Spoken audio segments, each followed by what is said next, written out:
Сәлем достар, баршаларыңызға. Бүгін сіздерге телефон арқылы қарыздарыңыз бар ма, жоқ па, соны қалай тексеретінімізді көрсететін боламын.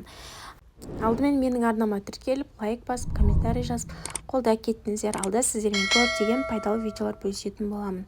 Осылай Google-ға кіріп аласыздар, Safari-ға кіріп аласыздар. Осы жерге сведения отсутствия налоговой задолженности деген таңдап жазып жібересіздер.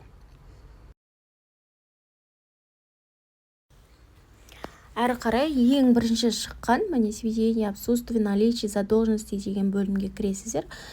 ин деген жерге өздеріңіздің индеріңізді жазып аласыздар. Біз ин жаздық. Енді яне робот деген жерге галочка қоясыздар және получить результат деген таңдайсыздар.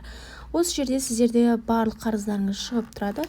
Және де сіздер бұл жерде скачать деп өздеріңізге файл түрінде таңдап алсаңыздар болады. Өздеріңізге сақтап алсаңыздар болады.